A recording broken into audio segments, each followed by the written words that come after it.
Cherchez premièrement le royaume et la justice de Dieu, et toutes ces choses vous seront données par-dessus. Ne vous inquiétez pas donc du lendemain, car le lendemain aura soin de lui-même. À chaque jour suffit sa peine.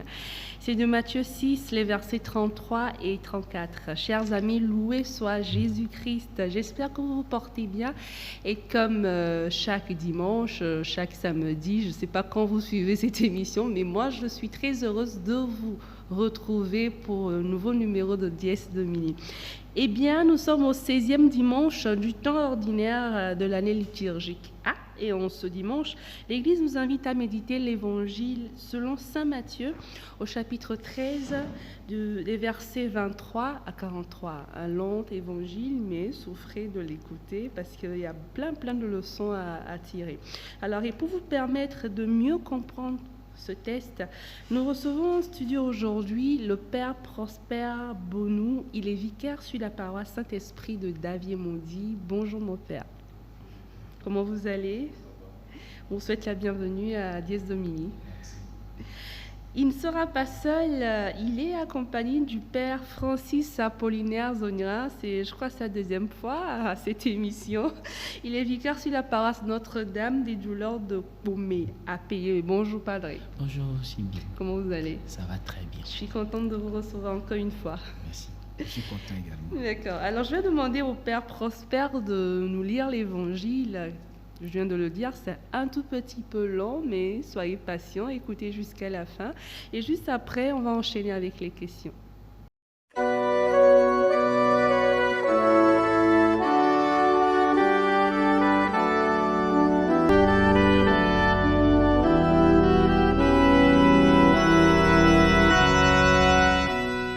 Alors l'évangile est tiré du livre de l'évangile de Saint Matthieu, chapitre 13, les versets 24 à 43. En ce temps-là, Jésus proposa cette parabole à la foule. Le royaume des cieux est comparable à un homme qui a semé du bon grain dans son champ. Or, pendant que les gens dormaient, son ennemi survint. Il sema de l'ivraie au milieu du blé et s'en alla. Quand la tige poussa et produisit l'épis, alors l'ivraie apparut aussi. Les serviteurs du maître vinrent lui dire: Seigneur, n'est-ce pas du bon grain que tu as semé dans ton champ? D'où vient donc qu'il y a de l'ivraie? Il leur dit: C'est un ennemi qui a fait cela. Les serviteurs lui disent: Veux-tu donc que nous allions l'enlever? Il répondit: Non. En enlevant l'ivraie, vous risquez d'arracher le blé en même temps. Laissez-les pousser ensemble jusqu'à la moisson, et au temps de la moisson, je dirai au moissonneur: Enlevez d'abord l'ivraie, liez-la en botte pour la brûler. Quant au blé, ramassez-le pour le rentrer dans mon grenier. Il leur proposa une autre parabole. Le royaume des cieux est comparable à une graine de moutarde qu'un homme a prise et qu'il a semée dans son champ. C'est la plus petite de toutes les semences, mais quand elle a poussé, elle dépasse les autres plantes potagères et devient un arbre, si bien que les oiseaux du ciel viennent et font leur nid dans ses branches. Il leur dit une autre parabole. Le royaume des cieux est comparable au levain qu'une femme a pris et qu'elle a enfoui dans 3 mesures de farine jusqu'à ce que toute la pâte est levée. Tout cela, Jésus le dit aux foules en parabole, et il ne leur disait rien sans parabole, accomplissant ainsi la parole du prophète: J'ouvrirai la bouche pour des paraboles. Je publierai ce qui fut caché depuis la fondation du monde. Alors, laissant les foules, ils vinrent à la maison. Ses disciples s'approchèrent et lui dirent: Explique-nous clairement la parabole de l'ivraie dans le champ. Il leur répondit: Celui qui sème le bon grain, c'est le Fils de l'homme. Le champ, c'est le monde. Le bon grain, ce sont les fils du royaume. L'ivraie, ce sont les fils du mauvais. L'ennemi l'a semé, c'est le diable. La moisson, c'est la fin du monde. Les moissonneurs, ce sont les anges. De même que l'on enlève l'ivraie pour la jeter au feu, ainsi en sera-t-il à la fin du monde. Le Fils de l'homme enverra ses anges et ils enlèveront de son royaume toutes les causes de chute et ceux qui font le mal. Ils les jetteront dans la fournaise. Là, il y aura des pleurs, des grincements de dents.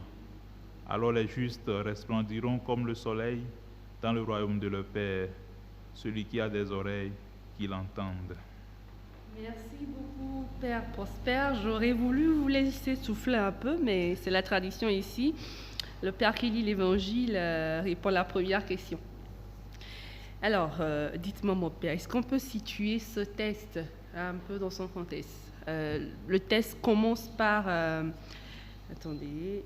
Alors, le test commence par « En ce temps-là, Jésus proposa cette parabole à la foule. » Alors, qu'est-ce qui s'est passé jusqu'à ce qu'il ne s'adresse à la foule? C'est vrai, peut-être qu'il est en train de faire des enseignements, mais est-ce qu'on peut savoir un peu, peut-être avant qu'il ne s'adresse à la foule, avant qu'il ne dise cette parabole?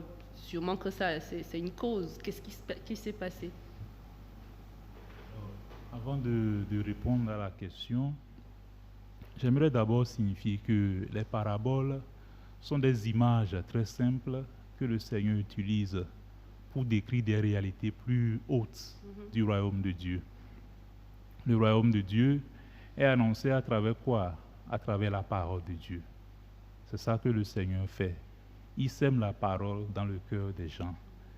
Si vous en souvenez, déjà le dimanche passé, le texte, l'Évangile dit au commencement, le Seigneur sortit de la maison et il s'assit et il commence à instruire la foule. Donc c'est dans cette dynamique du royaume des cieux que le Seigneur enseigne la foule à travers les paraboles. D'accord.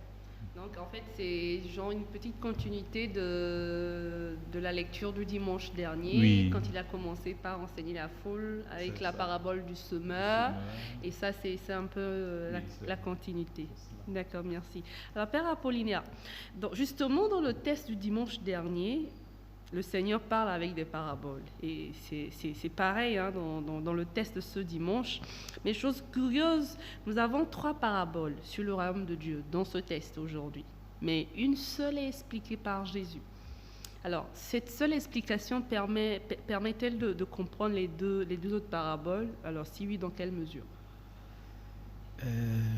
Justement, seule la parabole de l'ivraie, ou encore on peut dire la parabole de la zizanie, ou encore la parabole des graines. Parce que là, on a 2 types de graines. C'est-à-dire la bonne graine ou bien la bonne semence, et il y a la mauvaise graine qui a été semée aussi par après. Et on voit que c'est seulement cette parabole qui est expliquée. Mais je dirais donc que oui, cette explication-là donne en fait nous permet de comprendre les 2 autres paraboles, d'autant plus que la parabole des graines ou encore de la bonne semence est une parabole, on peut dire, clé des paraboles prononcées par le Christ en ce dimanche-là. Et les 2 autres paraboles ne sont que des paraboles complémentaires de cette parabole-là. Parce que nous n'oublions pas, j'aimerais anticiper un peu pour faire comprendre, du fait que les paraboles interviennent dans les discours du Christ. Dans l'évangile de Saint Matthieu, il y a 5 discours, et les paraboles sont au centre des discours du Christ, où on a en réalité 2 paraboles, avec des compléments. La parabole du semeur, qui est le premier volet. Le deuxième volet, c'est la parabole ce que nous venons de lire, de l'ivraie, en quelque sorte. Mais les 2 autres paraboles sont des paraboles pour expliciter en réalité ce que Jésus veut transmettre comme message. Et quand on fait une structuration de cette parabole, ou bien de ce passage de l'évangile de Saint Matthieu, de ce dimanche, on voit que Jésus part de quelque chose.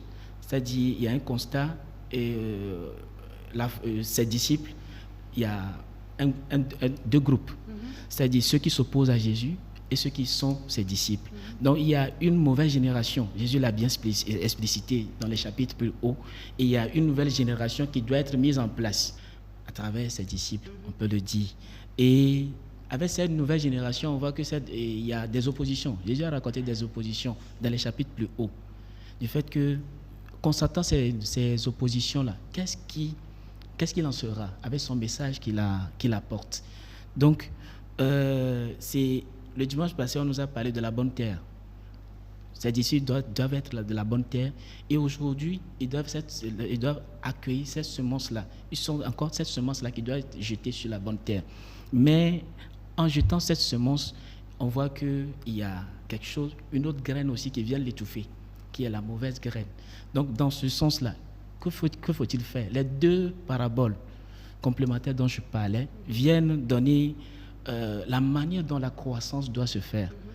C'est-à-dire, on part de le vin qu'on met dans la pâte, et de l'autre côté, il y a la graine de moutarde, qui est la plus petite graine. C'est-à-dire un début qui est modeste, mais au fur et à mesure, la fin devient grandiose. Donc ce n'est que pour expliciter encore davantage ce que Jésus dit.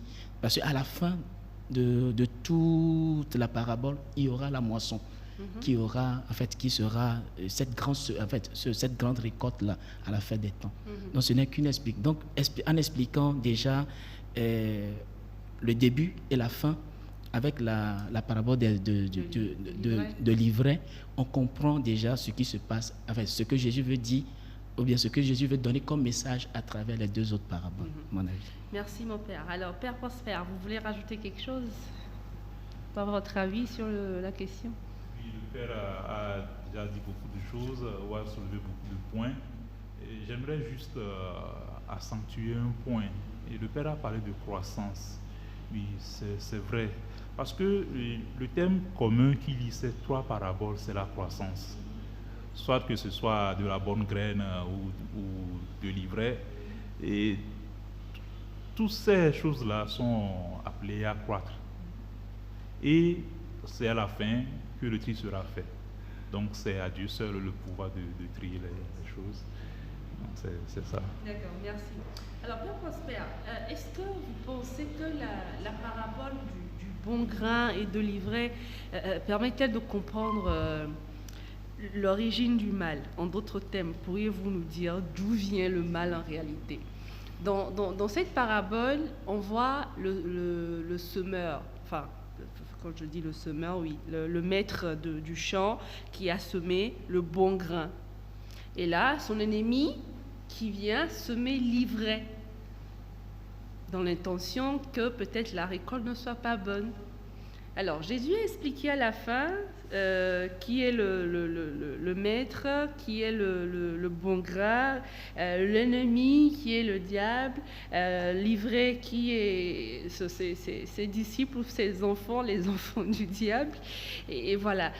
Donc, ça veut dire aujourd'hui, si on peut, enfin, tel que c'est imagé, le monde, les enfants de Dieu, et les enfants du diable, enfin du méchant, du mauvais, je ne sais pas comment le dire. Alors, on se demande, est-ce que ça explique réellement l'origine du mal? C'est ça, c'est le méchant qui... Enfin, on veut comprendre. Merci. Pour comprendre la question que vous me posez, d'abord, il faut noter que l'idée de Matthieu n'est pas de décrire une origine ou bien de donner une origine au mal. Et dans ces passages-là que nous venons de lire, qu'est-ce qui est accentué ici?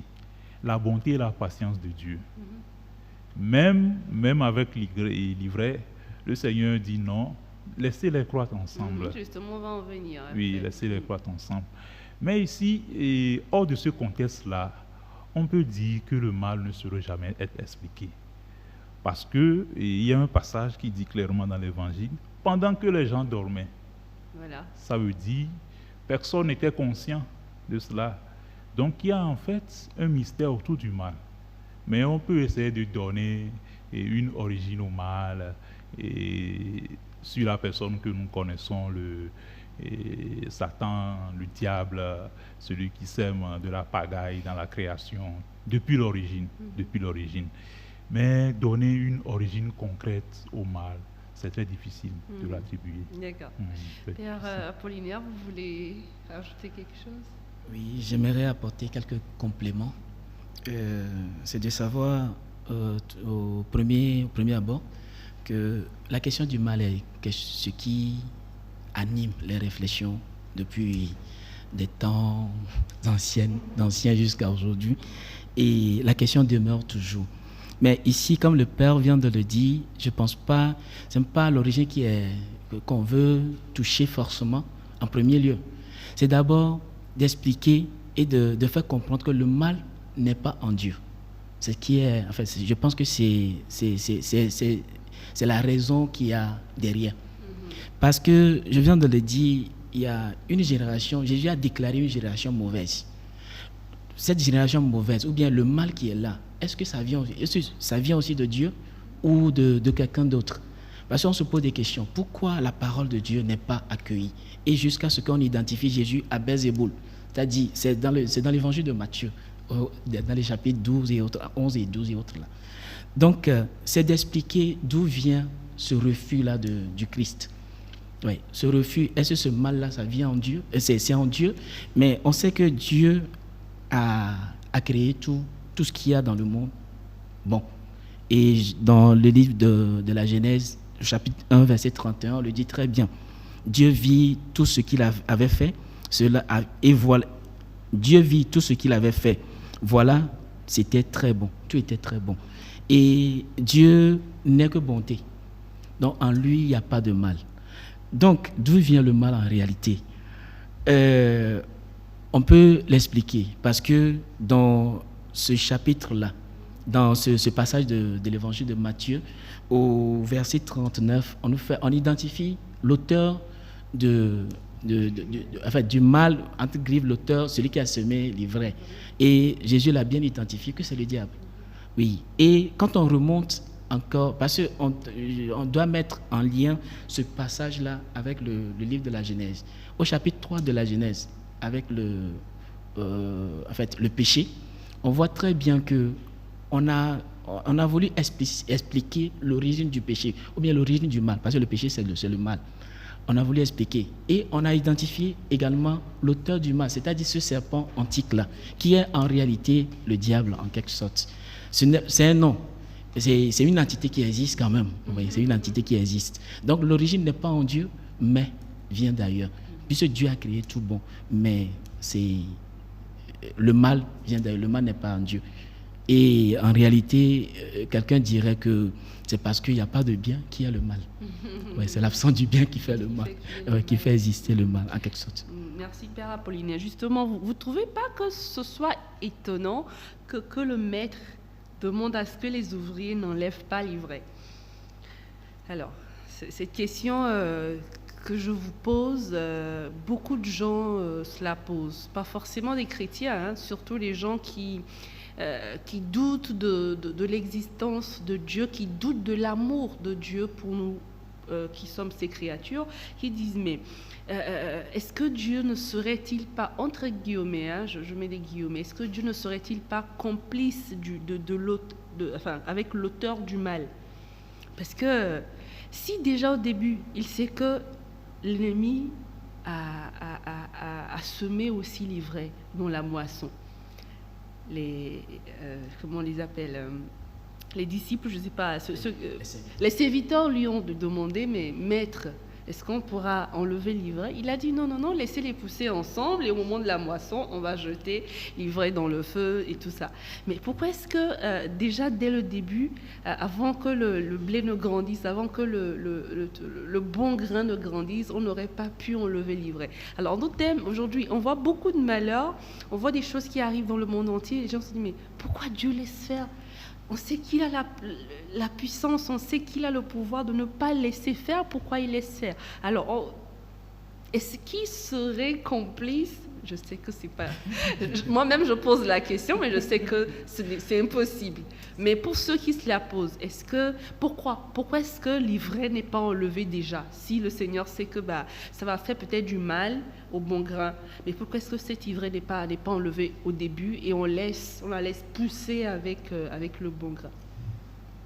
Je dirais, vous avez dit quelque chose, et que Dieu a vu, il sait celui qui a semé l'ivraie ou bien la mauvaise graine.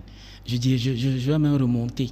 Avant même que celui-là vienne semer, Dieu connaît son intention. C'est lui qui a tout, il connaît tout, quoi. Donc il connaît déjà son intention, qu'il allait semer la mauvaise graine. Mais on ne peut pas parler de complicité entre Dieu et le diable. Non, on ne peut pas parler de ça. Parce que Dieu n'a pas le diable en ennemi, non. Mais à cause de sa bonté, son être même qui est bon, il ne peut pas avoir de commerce entre Dieu et le mal. C'est-à-dire, le diable, c'est le mal. Oui, c'est le mal. C'est un nom, on donne au mal, quoi. Ouais, en quelque sorte. Donc, il ne peut pas avoir de commerce entre Dieu et le diable. Donc, il ne s'agit pas de complicité, mais je dirais plutôt, il s'agit d'une logique plus élevée que notre logique humaine. Parce que la logique de Dieu, ou bien la logique divine, dépasse notre entendement humain. Donc, ça fait que des fois, on veut ramener les choses à notre manière de faire. Oui, c'est ce que les serviteurs ont dû faire, ou bien ont dû demander à Jésus de faire, ou bien au maître du chant de faire. Et la logique de Dieu dépasse notre logique. C'est plus grand que notre logique. Donc, je pense que le maître a refusé qu'on enlève l'ivraie ou bien qu'on enlève la mauvaise graine pour plusieurs raisons. Parce que, premièrement, on peut dire que le fait d'abattre l'ivraie, ou bien d'enlever cette mauvaise semence-là, ou bien les mauvais germes, le fait de les enlever, et celui qui les enlève, ou bien c'est comme si les serviteurs veulent s'ériger le titre, ou bien s'ériger en juge. Parce que si j'enlève quelque chose, c'est parce que je juge que cette chose-là ne doit pas rester à cet endroit-là. Donc je l'enlève pour mettre autre chose, ou bien pour faire grandir ce que je veux. Or, cette décision-là revient à Dieu ou bien au maître seul, le maître du chant. C'est lui seul qui peut décider enlever ou bien ne pas enlever. Donc, si on prend la décision d'aller enlever, c'est comme on s'érige en juge. Or, Saint Jacques nous dit qu'un seul est juge dans sa lettre, chapitre 4, verset 12 par là. Il dit un seul est juge, celui qui est législateur. C'est lui seul qui peut sauver. C'est-à-dire c'est lui seul qui est juge. Toi et moi, on ne peut pas juger parce qu'on n'est pas législateur et on peut pas sauver non plus. Donc, la deuxième chose, ou bien la deuxième raison que je peux mettre en exergue, c'est le fait que le maître, derrière chaque parabole, il y a un enseignement, il y a une éducation. Et je pense qu'il y a une éducation que le maître du chant, bien Dieu, veut donner dans cette parabole-là. Et cette éducation-là, je pense que c'est la patience miséricordieuse de Dieu qui est mise en exergue ici. Parce que Dieu est patient. Il a beaucoup de largesse dans son cœur, de sorte qu'il permet que tout grandisse ensemble. Parce qu'on dit Dieu fait pleuvoir la pluie sur les bons et les mauvais. Il fait briller son soleil sur les bons et les mauvais. Dieu ne peut pas faire tomber la pluie dans le champ d'un chrétien et oublier celui qui ne l'adore pas. Non, il ne peut pas faire ça. Donc, il veut que les serviteurs aussi entrent dans cet état de patience-là, dans ce cœur patient-là, avoir ce cœur patient. Donc, Dieu se révèle comme un Dieu miséricordieux, mais patient, très patient envers tout le créé, en fait, oui, en réalité. Donc, c'est un peu les deux raisons que je peux avancer. Merci, mon père. Alors, Père Prosper, est-ce que vous pensez peut-être qu'en allant dans le même sens que le père Apollinaire, vous pensez peut-être que c'est parce que le maître de la moisson s'est dit si on enlève l'ivraie, peut-être qu'il y a des risques qu'on enlève aussi les bonnes graines, on ne sait jamais. Ou peut-être il y a un espoir que l'ivraie devienne, je ne sais pas, en grandissant de la bonne graine. Ou bien, bon, on ne sait pas. Si on se met dans la tête de ce maître de la moisson, enfin, qu'est-ce que vous pensez? En tout cas, ce qui est sûr, le diable est pécheur depuis l'éternité. Il ne va jamais changer. Donc on espère qu'il change. Non, c'est perdu pour lui d'avance, quoi. Et quand le maître demande de ne pas enlever l'ivraie, c'est comparable au fait de se demander si un enfant tombe souvent malade, est-ce une raison suffisante de le faire mourir, par exemple? Oui, de le supprimer. Mais quoi. non. Comme les pratiques se font aujourd'hui à travers le monde. Mais non. On supprime les enfants, excusez-moi, les malformés, tout cela. Oui, tout ça. Et donc, le Père a déjà dit, la bonté, la patience de Dieu, et ce sont des trucs vraiment grands, quoi. Et on ne peut pas l'imaginer. Mais pour le diable, c'est fini. Ça, je peux l'affirmer. Je pense que le Père aussi est d'accord avec moi. Ouais. De toutes les façons, on ne va pas se concentrer sur lui. Ouais. Ce n'est pas lui qui est au centre de l'évangile. Voilà, oui. La bonne nouvelle, c'est que le bien l'emporte toujours sur le mal. D'accord. Merci Père Prosper. Alors, en comparant justement les paraboles de ce dimanche, celui du dimanche dernier, sur la parabole du semeur, avec les paraboles de l'évangile qu'on vient de lire, on peut arriver à cette conclusion. Alors la première, si la semence ne produit pas de fruits sur certaines terres, c'est parce que les terres ne sont pas bonnes. La semence n'a pas de problème. Alors, B, ce dimanche, deuxième proposition. Alors, il n'est plus question de terre sur sinon le semeur d'ivraie. Alors, des deux commentaires, est-ce qu'on peut dire que l'homme n'a pas de responsabilité apparente, puisque les ouvriers ont demandé, c'est de ça on vient de parler, les ouvriers ont demandé d'enlever l'ivraie et le maître a dit non. Non, ça veut dire que si l'ivraie pousse avec la bonne graine, ce n'est pas la faute à la bonne graine si l'ivraie pousse avec elle. De l'autre côté, si la semence tombe dans des terres qui ne sont pas adéquates, ce n'est pas la faute à la semence, c'est la faute des terres. Donc, dans tout ça, quelle est la responsabilité de l'homme? Où est-ce qu'on peut situer la responsabilité de l'homme? Où est-ce qu'on peut situer la responsabilité de Dieu? Père Apollinaire, allez-y. Bon, je pense que la compréhension de cette parabole, je pense que la clé se trouve là. Dieu, ou bien le maître des champs qui prend le risque, c'est un risque, en optant pour la tolérance plutôt que l'intolérance. Parce qu'au niveau des serviteurs, on voit de l'intolérance. Mais ici, c'est de savoir que, comment on l'appelle, germe de vie et semence, comment on l'appelle, semence de mort, c'est-à-dire bonne graine et mauvaise graine vont toujours cohabiter ensemble, qu'on le veuille ou non. Ça, c'est une réalité indéniable et inévitable non plus. Donc, l'homme est à la fois la semence et il est ce germe-là de vie.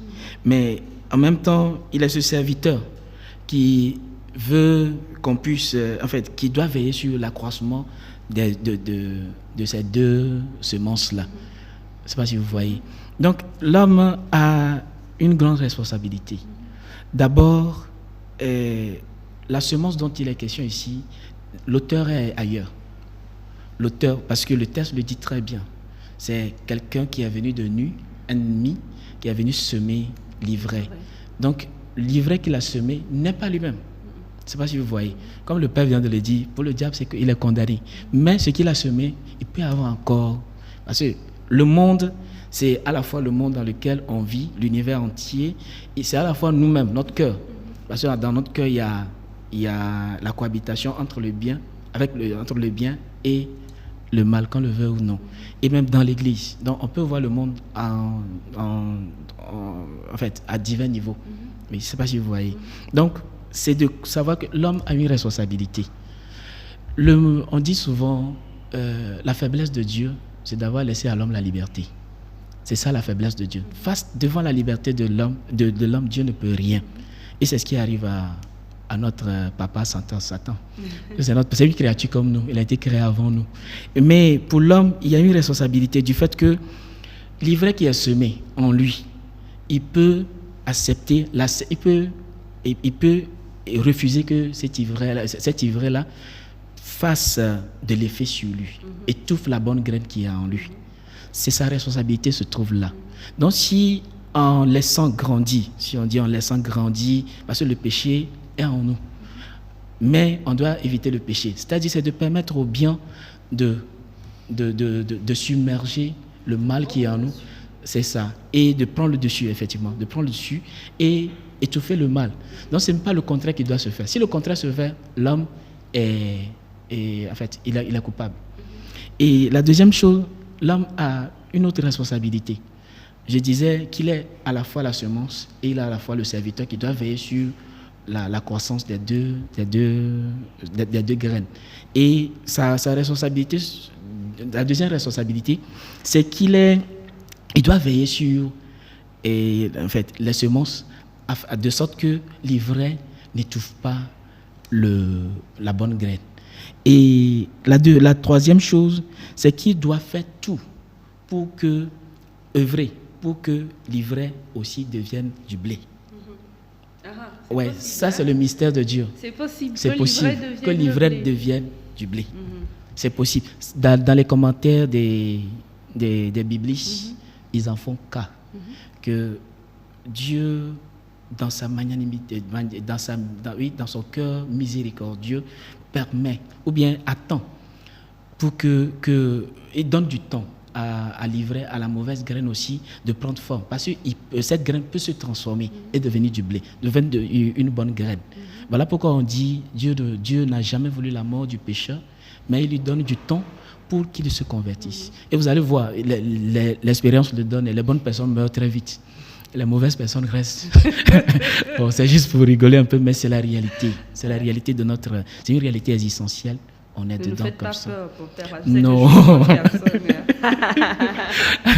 Non, j'ai pas dit ceux qui vieillissent sont de mauvaises personnes. Non. C'est juste une manière de parler. Oui, ouais, on a l'habitude de le dire. Oui, c'est vrai, c'est un constat. Hein. Ouais, on ne juge pas, mais c'est vrai, vous voyez quelqu'un qui a fait du mal, mais qui vieillit.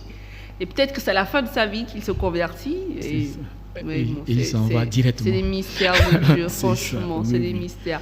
Père Prosper, votre avis, hein, parce que aujourd'hui, si on veut reporter cette parabole dans je le demande toujours, dans notre vécu quotidien, en tant que chrétien, qu'est-ce qu'il faut faire pour que la bonne graine puisse grandir sans que l'ivraie ne l'étouffe? Qu'est-ce qu'on peut faire pour que le bon puisse toujours triompher en nous et que le mal ne prenne pas le dessus, et bon voilà quoi, qu'à la fin de la moisson, qu'il n'y ait que de la bonne graine, et que voilà. Et comment est-ce qu'on peut faire pour que l'ivraie aussi puisse devenir à la fin de bonne graine? Merci. Ce qui est étonnant dans cet évangile, c'est que le Seigneur ne parle plus de mauvaise terre. Voilà. Ça veut dire que ce sont toutes de bonnes terres. Déjà, c'est un départ positif pour nous. Et le texte a donné la réponse à votre question. Et je me suis beaucoup demandé comment est-ce que le diable a fait pour pouvoir venir semer de la graine ou bien de l'ivraie dans ce champ-là. Le texte a dit que pendant que les gens dormaient, cela veut dire que le Seigneur sème la parole en nous, mais par notre inaction ou bien notre inactivité, et cette parole-là peut ne pas produire de... On laisse la porte au mauvais. Oui, c'est ça. On ne peut pas produire de fruits des fois. Et donc, pour que l'ivraie n'y entre pas, qu'est-ce qu'on doit faire? Il faut veiller tout simplement. Veiller, prier en tout le temps. Saint Paul le dit, prier en tout le temps. Le Seigneur lui-même le dit, veiller, prier. Des fois c'est dur, mon Père. Oui, des fois c'est dur. Des fois c'est dur. Oui, c'est ce que nous disons des fois quand nous rentrons du travail, très fatigués, ou bien il y a beaucoup de soucis. Mais le Seigneur dit, dans votre introduction, vous l'avez dit, cherchez le royaume et tout cela vous sera donné. Je crois. Il faut toujours chercher le royaume par la prière, la lecture de la parole de Dieu, la pratique des sacrements. Tout cela fera que et la bonne graine va grandir et devenir comme un grand arbre, comme et la graine de moutarde, quoi. Veiller et prier. C'est ça le message que nous laisse et l'évangile de ce dimanche. Quand vous parlez de bon grain, il y a une chanson qui me venait en tête, mais j'oublie. Je sais que ça parle de le Seigneur a semé le bon grain, mais j'oublie les paroles. Sur les chemins du monde, le Seigneur a semé le bon grain. Et dans le cœur des hommes, il viendra récolter sa moisson. Voilà. Ne fermez pas ton cœur. Voilà. Ne fermez pas ton cœur. Quelque chose comme ça. C'est ça, voilà. Je crois que la chanson là aussi résume bien tout. Sur les chemins du monde, le Seigneur a semé le bon grain. Et dans les cœurs des hommes, il vient récolter la moisson. Alors mes pères, je voudrais que vous nous fassiez un petit résumé. Qu'est-ce qu'on peut retenir de cet évangile du 16e dimanche? Père Prosper. De cet évangile, il faut retenir peut-être 3 choses. Et d'abord, que tout homme a une bonne terre en lui. Et il ne faut pas se décourager que je ne suis pas de bonne terre. Parce que le Père l'a dit, Dieu après avoir créé toutes choses a dit que c'est bon. Ça veut dire que toute créature de Dieu à l'état originel est bon, est bonne. Si je peux le dire. Ça, c'est la première chose qu'il faut retenir. Ça peut encourager aussi les fidèles qui nous suivent et qui sont découragés dans leur cheminement de foi et à faire de nouveaux pas dans cette foi-là.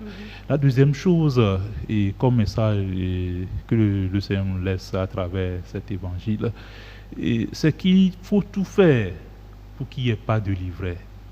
Pas ivraie, tout ce qui peut empêcher notre croissance dans le Seigneur. C'est ça l'ivraie. Et il y a beaucoup de choses. Le dimanche dernier, je le disais dans mon homélie, ce qui peut provoquer qu'une terre ne soit pas fertile, il y a la colère, l'éclat de voix, la méchanceté, comme Saint Paul le dit, et dans la lettre aux Galates, je pense, en parlant des fruits de l'esprit. C'est ça.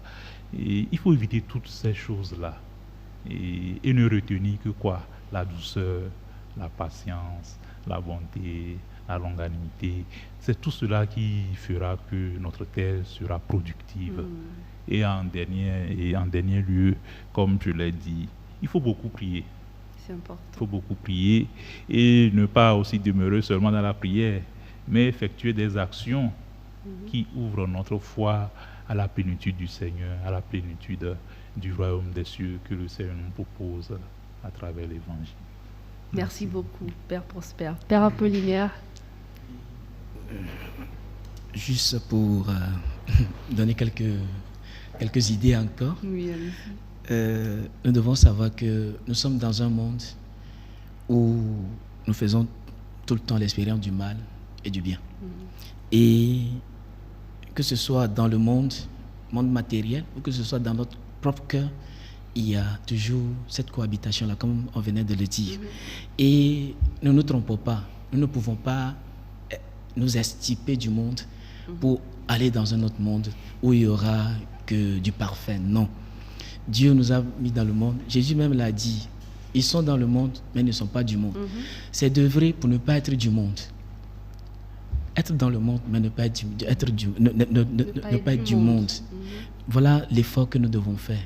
Nous qui entendons la parole de Dieu, qui écoutons le message et l'accueillons. Parce que Jésus l'a dit l'autre fois, la bonne terre, c'est celui qui écoute le message, ou bien la parole de Dieu, et la comprend et la met en pratique. C'est cette personne-là qui est la bonne terre. Donc si nous sommes cette terre-là qui se présente à Dieu pour qu'il sème toujours et toujours sa bonne nouvelle, et il faut que nous sachions que dans le monde, nous allons cohabiter avec le mal. Et ça, c'est indéniable et c'est inévitable.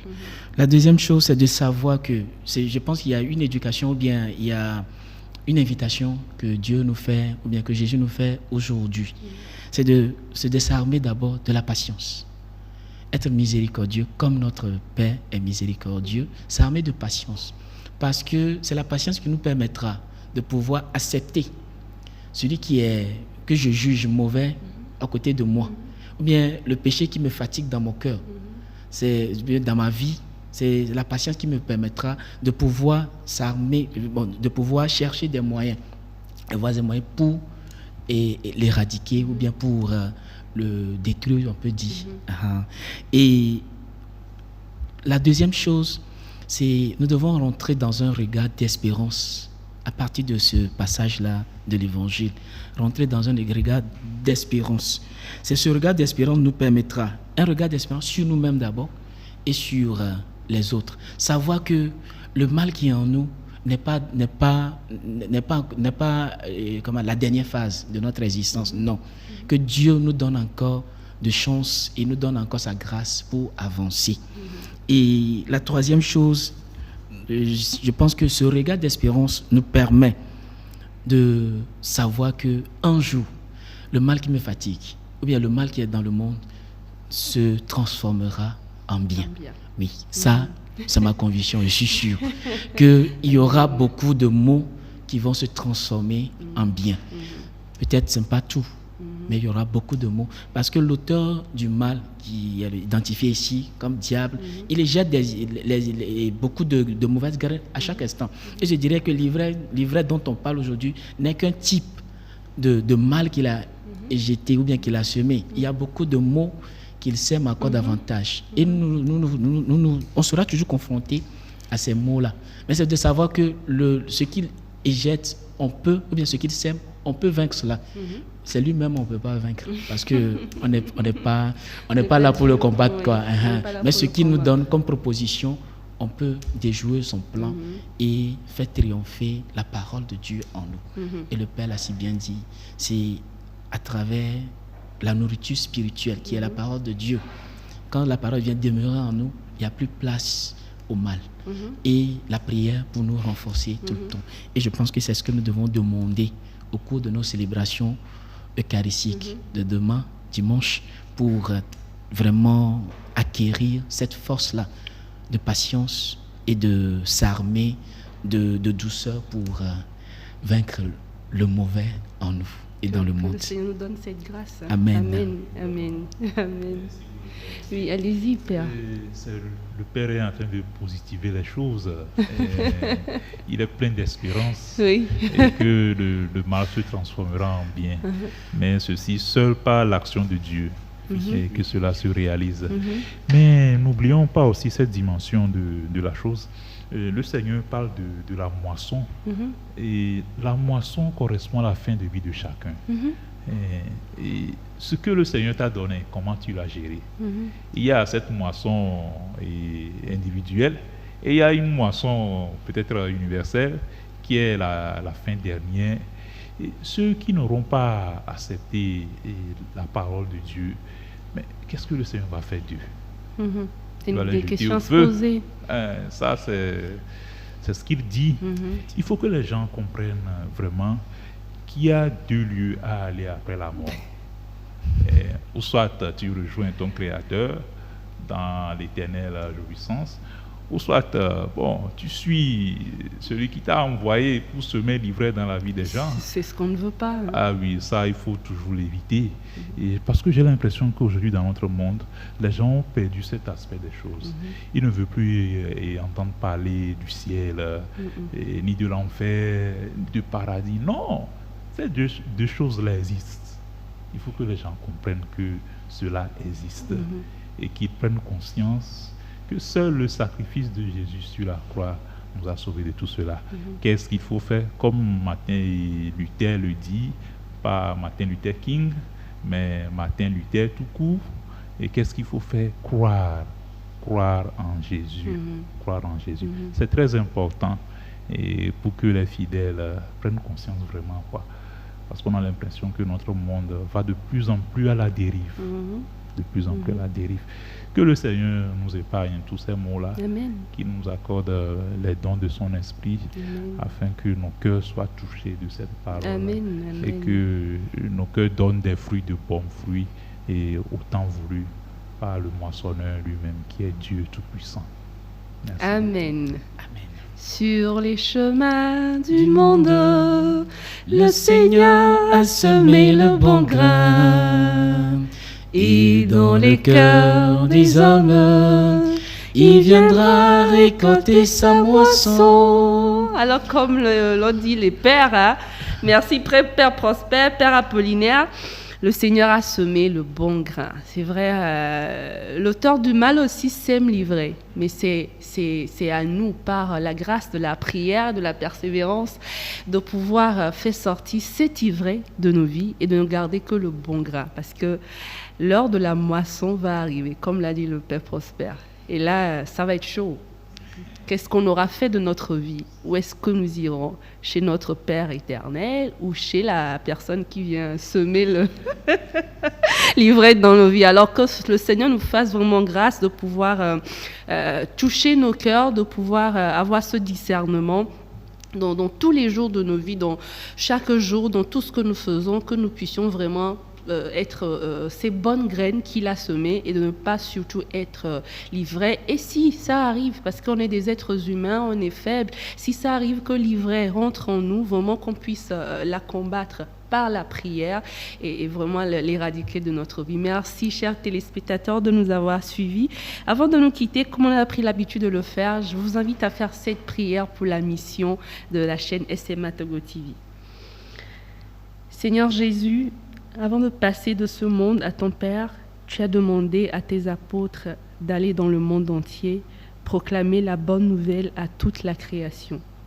En écoutant ton appel, Vénérable Monseigneur de Marie-en-Brésiliac a fondé la SMA et nous a recommandé de saisir toutes les occasions de prêcher la Sainte Parole.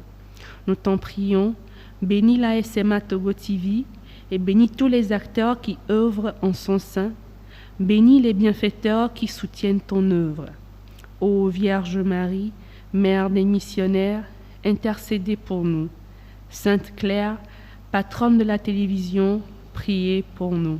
Saint François de Sales, patron de la communication, priez pour nous. Amen. Alors, je vais encore vous le demander. Vous l'aurez remarqué certainement aujourd'hui, nous avons changé de studio pour cette émission. C'est parce qu'on a des petits travaux dans notre studio habituel et nous avons besoin d'aide, nous avons besoin de vous pour que la mission s'agrandisse. On a besoin de construire de plus grands studios pour la SMA Togo TV pour pouvoir produire beaucoup plus d'émissions et tout ceci pour toucher beaucoup plus d'âmes. Alors, s'il vous plaît, chers amis, on a des numéros sur lesquels vous pouvez apporter vos dons. Le numéro Togocel pour les timonies, le numéro Flouze et le numéro de compte bancaire que vous allez voir affiché sur vos petits écrans. Merci à vous. On se retrouve la semaine prochaine pour un nouveau numéro. Au revoir.